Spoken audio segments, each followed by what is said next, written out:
खबर बालासोर रेल हादसे से जुड़ी हुई। क्या बालासोर रेल हादसे के पीछे कोई साजिश है? क्या बालासोर में सिग्नल फेल नहीं हुआ बल्कि किया गया? क्या बालासोर में इंटरलॉकिंग सिस्टम में किसी ने जानबूझकर गड़बड़ी की? जी हां, बालासोर हादसे के सीबीआई जांच के आसार बन रहे हैं, क्योंकि ऐसा हादसा भारतीय रेलवे के इतिहास में पहले कभी नहीं हुआ था। पहले कभी ऐसा नहीं हुआ कि किसी ट्रेन हादसे में 3-3 रेलगाड़ियां शामिल हों। रेलगाड़ी की बोगियां जिस तरह पटरी पर इधर उधर उल्टी और बिखरी, उसे देखकर हर किसी के मन में यही सवाल है, आशंका है कि आखिर ऐसा कैसे हो गया। बेहद मुमकिन है कि सीबीआई इन सवालों के जवाब ढूंढेगी, क्योंकि रेल मंत्री अश्विनी वैष्णव ने पिछले दिनों जो कुछ कहा था उससे साफ संकेत मिल रहे हैं कि रेलवे को शक है कि इंटरलॉकिंग सिस्टम में छेड़खानी हुई है। तो साजिश का ये जो सिग्नल है, बालासोर रेल हादसे की क्या जांच होगी सीबीआई? और देखिए, इस पे जो आपको ग्राफिक्स के माध्यम से भी हम समझा रहे हैं, बता रहे हैं कितने सवाल उठे हैं और क्यों आशंका ऐसी है। ये विषय अलग है। इस विषय में पॉइंट मशीन की बात है, इलेक्ट्रॉनिक इंटरलॉकिंग की बात है। इलेक्ट्रॉनिक इंटरलॉकिंग में जो चेंज किया जिसके कारण ये दुर्घटना हुई, जिसने भी किया, जो भी इसके कारण है, वो इन्वेस्टिगेशन से निकलेगा। इसका बात जो ममता जी ने कही वो नहीं है। जिस सिचुएशन में ये दुर्घटना हुई है और जो परिस्थितियां हैं, उन सबको ध्यान में रखते हुए जो कुछ अब तक का एडमिनिस्ट्रेटिव इंफॉर्मेशन मिली है, उस सबको ध्यान में रखते हुए आगे की इंक्वायरी के लिए, आगे के इन्वेस्टिगेशन के लिए इस केस को, इस पूरे मामले को सीबीआई के पास देने का रेलवे बोर्ड की तरफ से रिकमेंडेशन किया जा रहा है। इस खबर पर और ज्यादा जानकारी हासिल करने के लिए बालासोर ही लिए चलते आप सभी दर्शकों को। ऋतिक मंडल हमारे सहयोगी हमारे साथ जुड़ चुके हैं। ऋतिक, लगातार आप सभी दर्शकों को उसी दिन से जानकारी भी पहुंचा रहे हैं। ऋतिक, साजिश का शक, बहुत सारे सवाल खड़े हो रहे हैं। क्या किसी ने जानबूझकर ऐसा किया? आखिर ऐसे कैसे हो गया? रेल इतिहास में, भारत के इतिहास में पहली बार ऐसा हुआ कि 3 ट्रेन के बीच टक्कर हुई। क्या अपडेट है, क्या जानकारी अभी?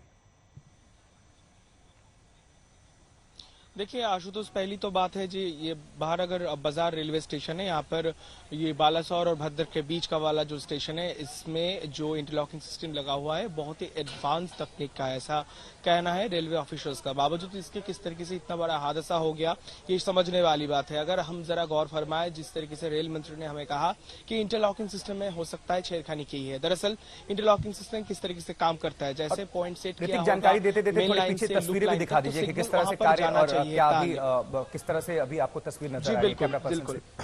बिल्कुल आशुतोष, वो जरा दिखा दूं कि रेल पटरियों पर से जो ट्रेनें जो है उसकी जो आवाजाही वो बरकरार है, लेकिन फिलहाल जो काम चल रहा है, जो वो लूप लाइन पर काम चल रहा है रेस्टोरेशन का। जिस तरीके से मैं बता रहा था कि जिस तरीके से उस दिन गाड़ी जो है, जो पॉइंट सेट किया गया था वो लूप लाइन की तरफ, हालांकि इस्तेमाल सिग्नल का किया गया था, वो जो निर्देश दिया गया था ड्राइवर के लिए कोरोमंडल एक्सप्रेस के, वो दिया गया था मेन लाइन की तरफ। लेकिन कभी नहीं हो सकता, ये कतई नहीं हो सकता कि एक एडवांस इंटरलॉकिंग सिस्टम ये सब चीज करने की इजाजत दे। मैं बारी बारी में दिखा रहा हूं किस तरीके से ऊपर रेस्टोरेशन का काम चल रहा है, लेकिन अब शक पैदा होता है 2 जगह से। इस स्टेशन के जो स्टेशन मास्टर के जो कंट्रोलिंग पैनल है, जो सिग्नल को कंट्रोल करता है, बरोबर जो पैनल को कंट्रोल करता है, यानी ट्रैक किस तरफ मुड़ेगा, कौन से गाड़ी किस तरफ जाएगी, इसको कंट्रोल किया जाता है, वो उस पर भी वो शक के दायरे पर है। स्टेशन मास्टर यहां से हटाकर खुर्दा पे लिया गया है, उससे पूछताछ भी की है।